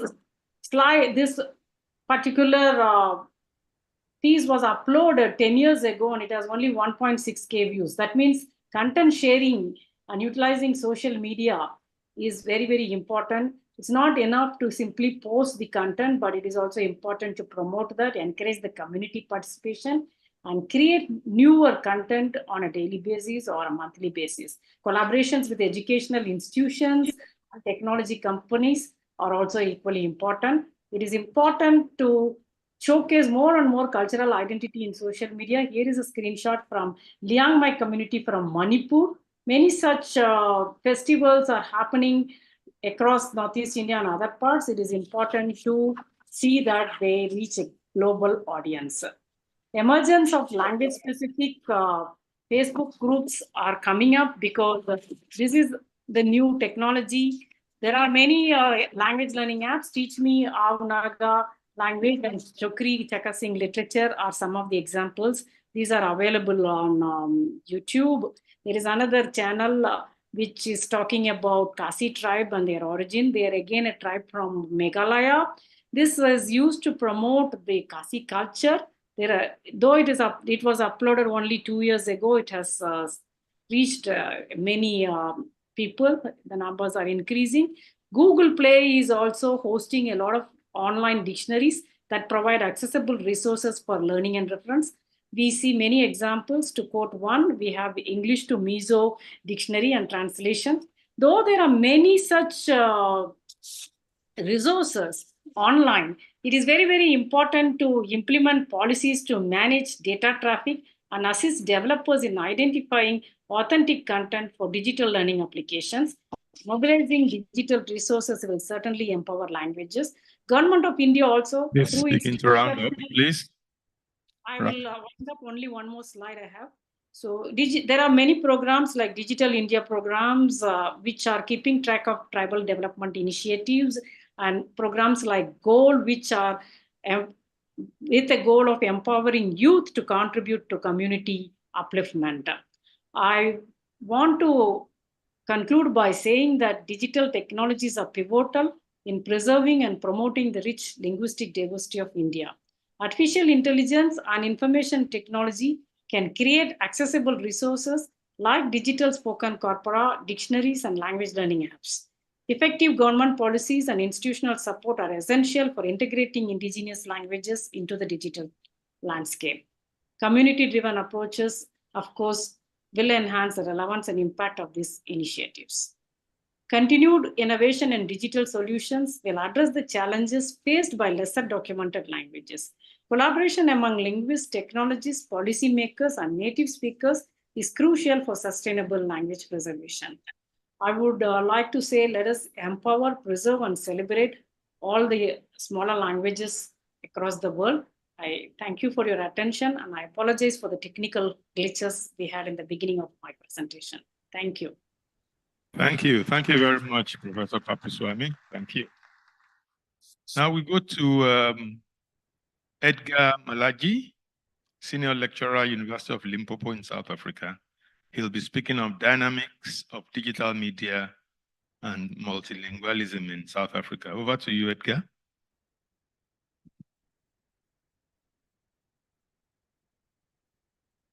Thank you so much, Setunde.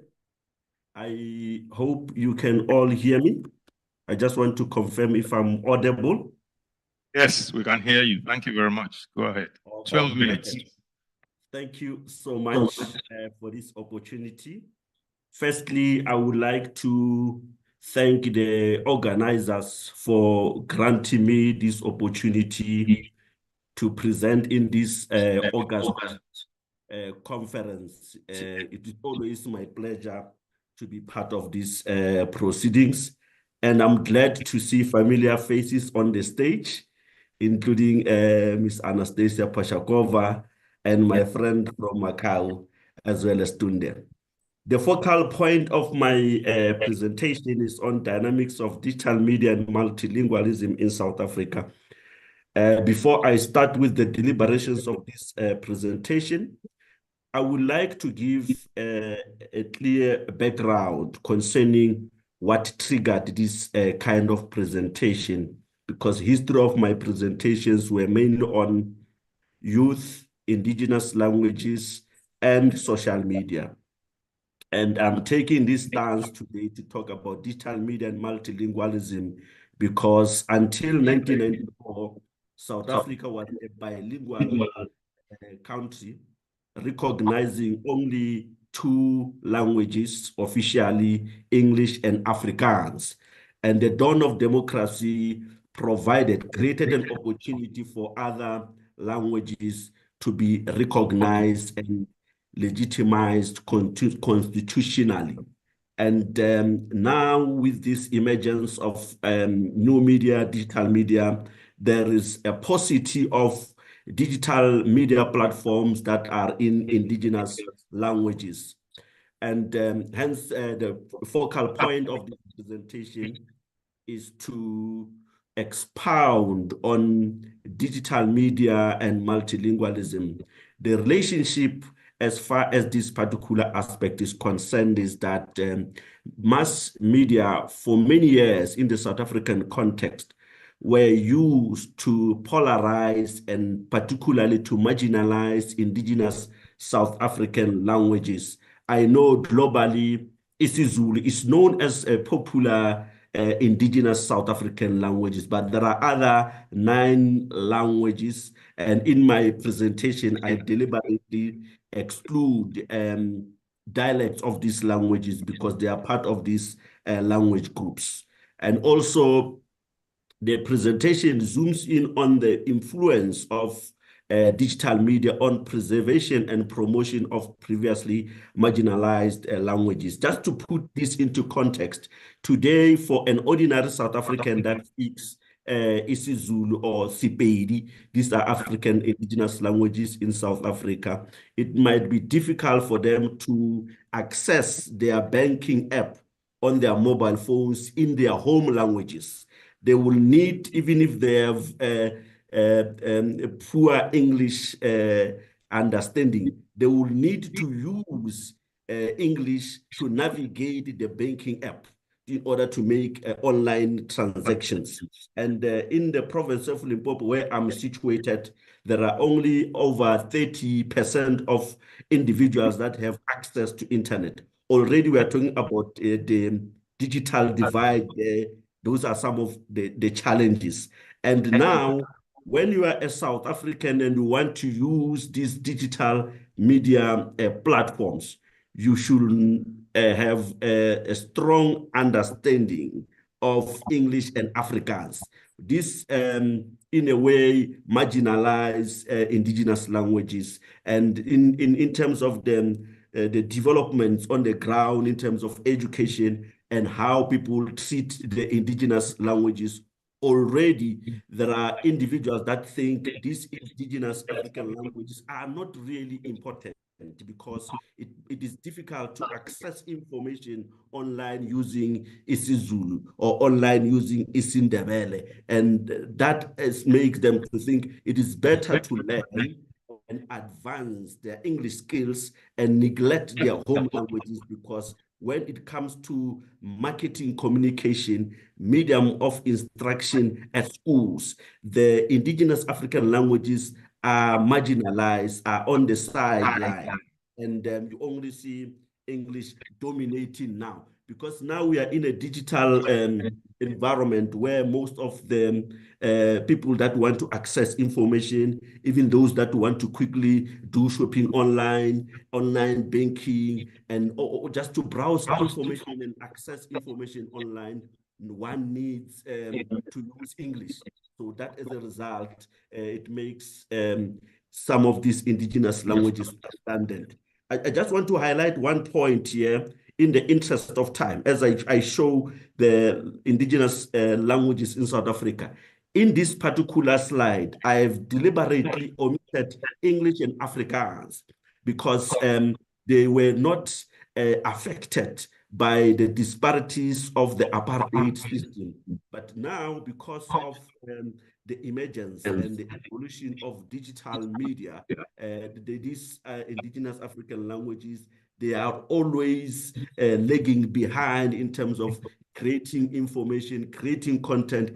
Even speakers of these languages, they find it not really important to share this content in their languages, because they think who's going to access this information? Who's going to watch the content in indigenous languages? Although in terms of the demographics, you have over 22 South Africans that speak isiZulu. And what is also interesting in terms of the number of individuals that speak these indigenous languages in their home settings is that they are more and there are many compared to those that speak English. English is just about 9% from the source that I got. But now that particular trend is slightly changing because more people think it is ideal to always put English ahead of indigenous languages when you are asked what kind of a language would you prefer in terms of the official correspondences with home affairs, with international affairs. That as a result makes English to be dominant as marketing or a language of trade in South African context. These are the indigenous languages, and most of them are quite not popular in the global context, such as Sindebele. There are less than 3 million speakers of these languages in South Africa, and Sepedi, which is also known as Sotho Salabua, we have only 10% of individuals that speak these languages. And unfortunately, when it comes to trying to access information on digital media, or so to say, the websites, 85% of websites in South Africa, they are in English. So it is difficult for speakers of Sesotho Salabua or isiZulu to find websites that are in their languages. And now the research says maybe there is no demand of individuals who like to access websites in their indigenous languages. And there is a multilingual dictionary in South Africa now developed by young South Africans called Mzansi Dal, in order to try to close that gap and to make sure that these indigenous languages are visible, because the lack of these indigenous languages online, they make people to develop negative attitude towards these languages. And as a result, they think maybe there's no need to continue using these languages. So now we are talking about issues of eroding multicultural and diversity in South Africa, because some of these languages are going to suffocate in this digital space. And that particular dynamic is emerging as we see the emergence of AI and different digital media platforms. This is just a brief overview of the methodology that I use, because most of the time in my studies, I prefer to do the presentation and later on write a paper, a book chapter, like with the one that I did in our previous conference there in now is a published book chapter. It was focusing on the presence of the Nama language on YouTube in South Africa. In the interest of time, I will also try to highlight some of the challenges as far as digital media and multilingualism is concerned, because some of the South Africans, they speak more than 2 indigenous languages, which makes it interesting, and hence that the importance of that multilingual dictionary. And we will see some of the issues that will come up in terms of the challenges that we see. And the first challenge is that there is a language disparity, and this language disparity is political, it is socio-economical, it is ideological, and it's also historical in terms of the policies that were pushed by the then South African government since 1948 to 1994. That is the kind of the damage that was done by the then government to erode the relevance and the importance of indigenous languages. And now we see English and Afrikaans always getting an upper hand in terms of how these languages are used in terms of the digital media platforms, online shopping, even the advertisement space.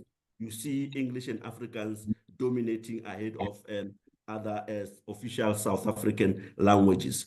And also one of the challenges is 2 minutes to go, Edgar. 2 minutes. Thank you so much, Tunde. I'll also try to overlap to the opportunities as well.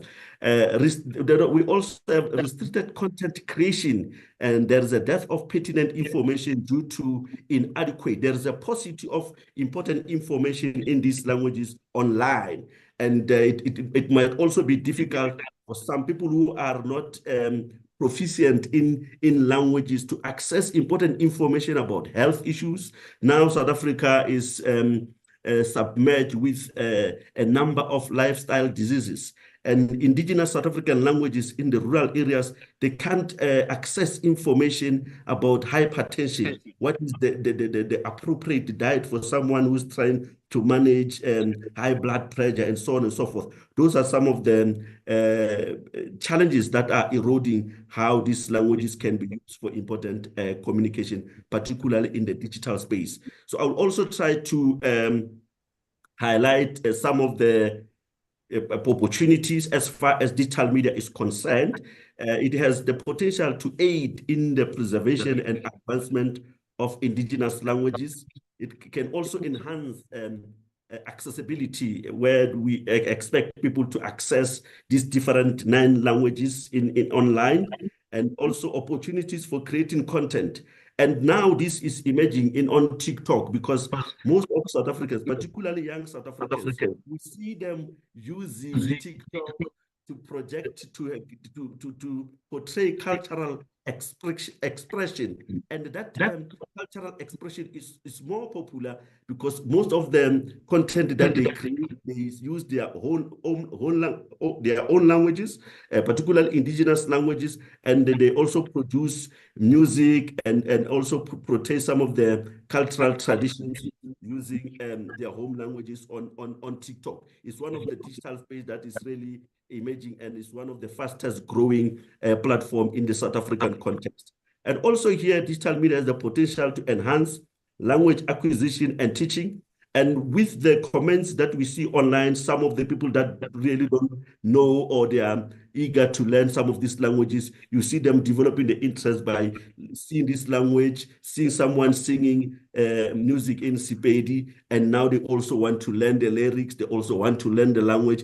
They develop interest as far as that particular aspect is concerned, which really shows that digital media has the potential to enhance language acquisition, and also to make sure that there's indigenous language visibility among the speakers of these indigenous languages in South Africa. Because speakers of these indigenous languages, they also feel defeated by not having enough sources that have their languages, or where they can use their languages, comment in their languages, and also to recreate content in the same languages. So in terms of the conclusion here, I'll just zoom in on the last slide, last point. Digital media has made it possible also to revive endangered languages, although the gap is still wide in terms of the languages that are still struggling to be visible, the languages that are still struggling to create content, and the speakers are also struggling to create relevant content in their languages. And in conclusion, multilingualism in South Africa has been both strengthened and challenged by digital media. And some of the scholars in the South African context or in African context generally postulate that multilingualism in Africa is a strength to promote and preserve previously marginalized languages. Or in a global setting, one would say multilingualism is a strength to save, also to promote endangered indigenous languages. With these few words, I thank you so much, and I really appreciate the opportunity. Thank you, Kanimambu, asante sana. Благодарим господина Эдгара за доклад. I would like to thank Mr. Edgar for the presentation. We don't have much time left, so we have a final report measures to support local and indigenous languages of the Northern Fora, and I give the floor to Mr. Vasiliev, Executive Director, International Organization of Northern Regions, Northern Forum. Thank you. I expected to have a lot of time left for me, but what I have, I have. Please, presentation. Briefly, I'd like to say a couple of words about my organization, why we are here and what we are doing when it comes to linguistic policy. It's an international organization created 33 years ago, and presently, due to a complicated international situation, we have 12 regions represented. 10 of them are from Russia. Alaska and from Korea are still our members, but they are rather passive, I would say. We have an expert interaction there with them, but we expect that Tomsk and Arkhangelsk region will join Northern Fora, and we would like to thank Foreign Ministry and personally Sergei Viktorovich Lavrov, who recommended several Russian regions to join our forum. Our organization from the beginning have a status of an observer in ECOSOC, and we are still maintaining it, which allows us to participate in discussions in working groups. Norwegian chairmanship, when we met them starting from last year, they're rather positive when it comes to our participation. Our headquarters are in Yakutia. In 2012, we moved headquarters from Alaska to Russia, to Yakutsk city, and situation is rather unique. We have a status in the framework climate convention UN. The structure which we have keeps developing. It's rather cumbersome. I would not enumerate different elements. I would mention, you see the RACAR logo. This is a consortium of Arctic research, which has been established 1.5 years ago together with our Northeastern University. It unites colleges and universities, and presently we have 17 members, different organizations from Russia and China. We have a couple of universities from India, and there are organizations from Indonesia, Vietnam, etc. The consortium keeps growing, and we are developing an educational program in support of small indigenous people in the Northeastern University. They prepare teachers to teach local indigenous languages. So we need such problems starting from college up to the university. The General Assembly of Northern Florida took place here in Khanty-Mansiysk in July, and as a priority, the chairmanship of Khanty-Mansiysk region, and we declared our support of the indigenous languages, digitalization, the reduction of digital inequality, which is part of IT4 agenda in conference agenda. As we know, in Arctic, we don't have a lot of people living, roughly 4 million people, and there are a lot of indigenous population. In our association of indigenous people of North and Arctic, we have 40 such persons, and some of them, they live in Arctic zone and they speak 25 languages. But whether they dominate their language or not, the level is different. Support, the state support of indigenous languages in Russia is rather developed at the legislative level and at the governmental level as well. Last week, a concept of state linguistic policy has been adopted, where all languages are recognized as equal. There is a state language, there are state languages in republics and regions.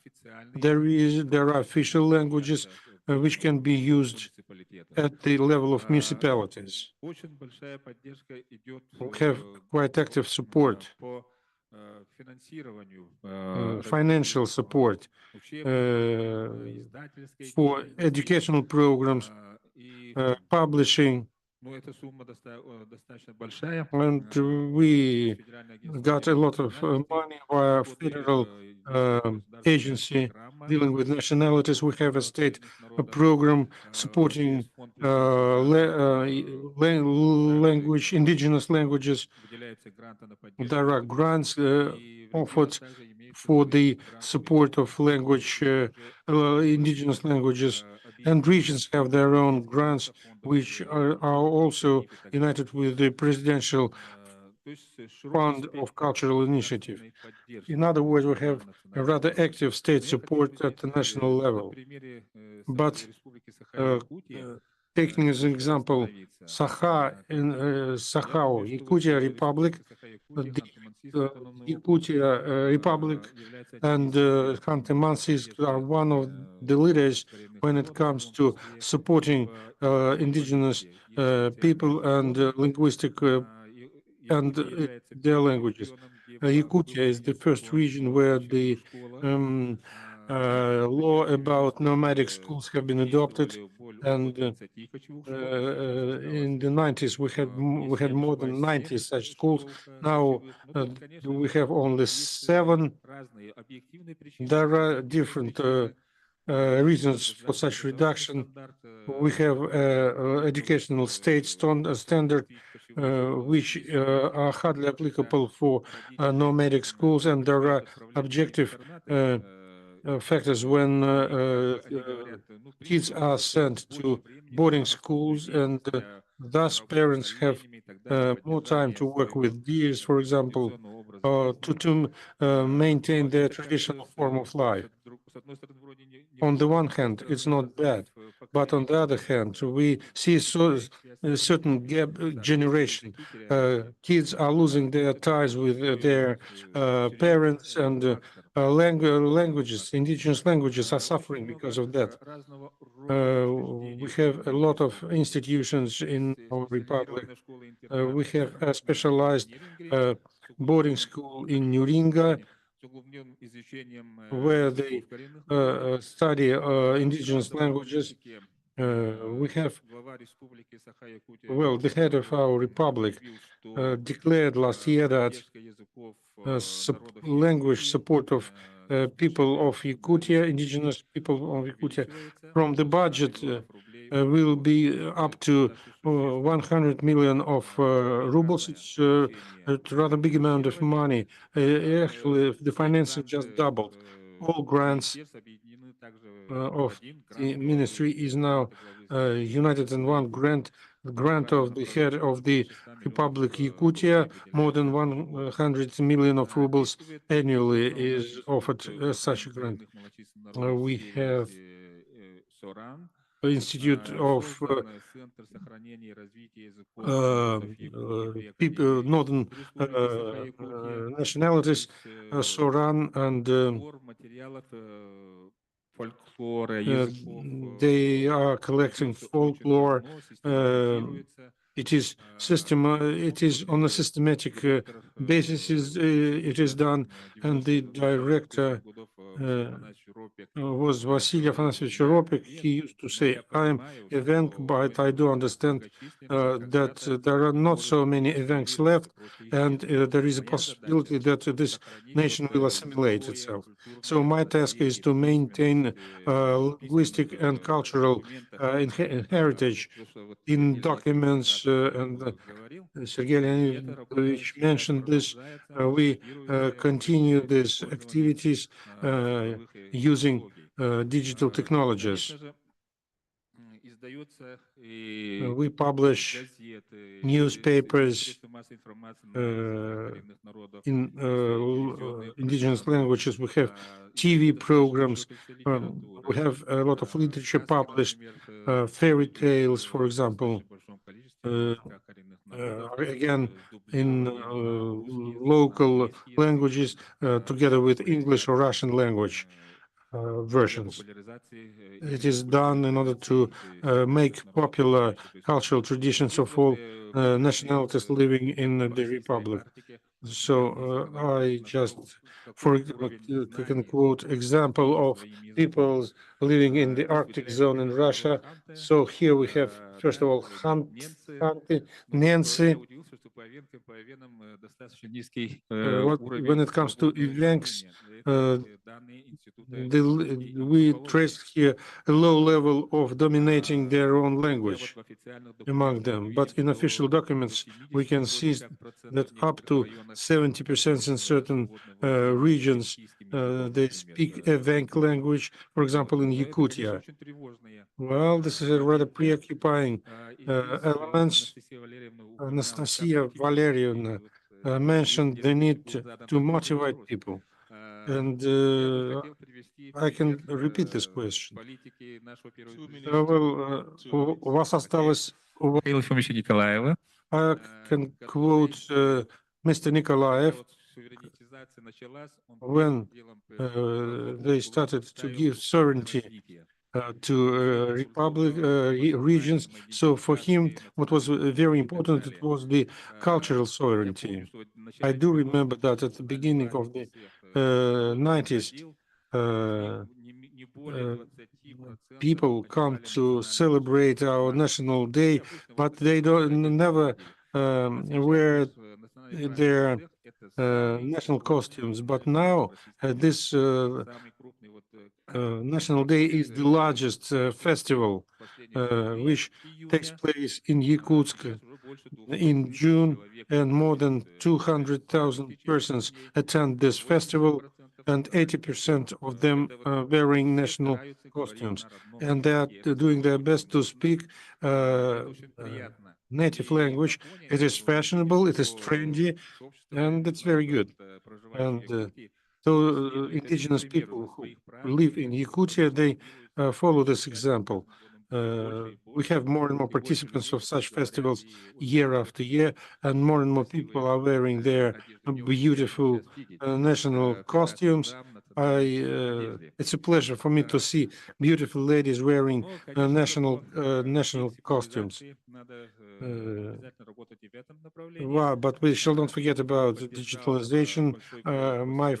Our forum supported a project for digitalizing cultural heritage of people living in Arctic. It creates a very good basis for the entire Arctic community of indigenous people. There were issues about problems related to intellectual property, but they could be all we could overcome them. And mobile software is created in local languages. We have it in Evenk already. Now Sansky, Nenetsky language, and some other languages. It's a good, useful type of activities, and without digitalization, we together with using this digitalization, we will give a push for such development. And using this opportunity, I'd like to say that we have our own international platform. It's a Northern Fora for the Sustainable Development, which is celebrated in Yakutsk each year. And there we talk a lot about the indigenous languages and nationalities. Thank you, Vladimir, for your presentation. And as a remark, I'd like to tell you a story. At the previous section, I mentioned that in our RUDN, we have a unique methodology to work with foreign students. They study folklore, and I asked a teacher, she is 86 years, I asked her about her methodology, how you teach folklore of countries where we have students from. First, we are talking about present situation, then we are telling students about their folklore. The fact that they are wearing their national costumes and they study their languages is very important. And in spite of the fact that state measures, state support measures, which we have in each and every country, and they do a lot to maintain indigenous languages. Anyway, we have discussed a lot of problems today, and I was surprised to know that in South Africa there are not so many persons who are speaking isiZulu. I believe that Some words maybe to conclude as a moderator. Thank you. It's been an interesting series of presentations from India, from South Africa, we should continue this spirit so that we can share experiences and benefit from each other's experiences. Thank you very much. Спасибо всем большое. Thank you very much.